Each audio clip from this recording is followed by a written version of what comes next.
Today is April 8th, and the Dodgers look to get back in the win column after losing last night 6-3 in this third game against the Diamondbacks. Let's look at the lineups before we get into anything else. Leading things off for the Dodgers, Mookie Betts in right field. Freddie Freeman will be at first. Will Smith back calling balls and strikes for the Dodgers. In third, Max Muncy will be at third base. JD Martinez will be DHing. James Outman has moved up in the lineup a little bit. And in left field, Miguel Vargas will still be at second base. Jason Hayward's in center field today. And Chris Taylor rounds things off at shortstop. And on the mound tonight for the Dodgers is right-handed pitcher Noah Syndergaard. Josh Rojas will lead things off for the Diamondbacks. Ketel Marte is at second base. Lourdes Gurriel Jr. is DHing tonight with Christian Walker batting cleanup. Corbin Carroll's in left. Jake McCarthy's in right. Gabriel Moreno is behind the plate for the Diamondbacks. Alek Thomas is in center field. And Geraldo Perdomo is batting ninth and also at shortstop. Zach Davies is on the mound tonight for the Diamondbacks. So if we look last week when Noah Syndergaard faced the Diamondbacks, he went 6 innings with 78 pitches, 4 hits, 1 earned run, 6 strikeouts, and no walks. He had a really good outing. He limited hard contact, a solid number of strikeouts. That's 1 per inning. Love to see that. The big question, and it's been the same story since training camp, is will we see his velocity go up? His average velocity on both his sinker and his four seam was 92.7.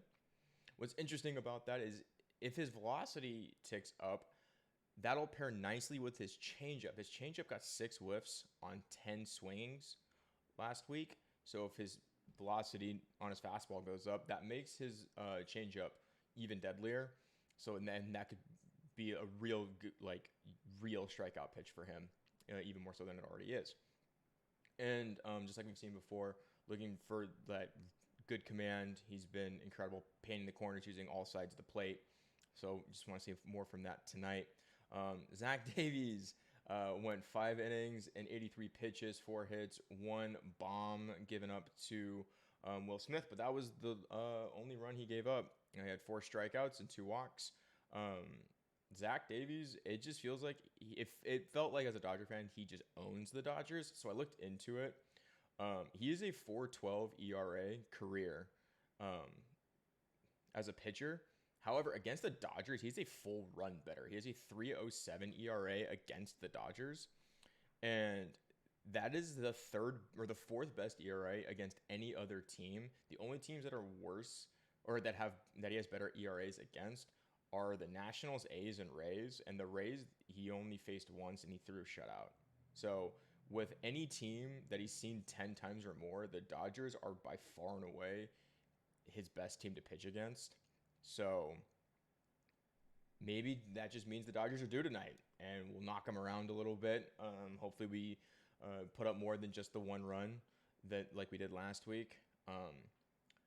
When it comes to the lineup, the one real interesting piece that we're seeing is James Outman has now moved up into the 6th hole. Previously, when James Outman and Miguel Vargas had been in the lineup, Miguel Vargas was hitting in front of James Outman, and it looks like they switched that for tonight.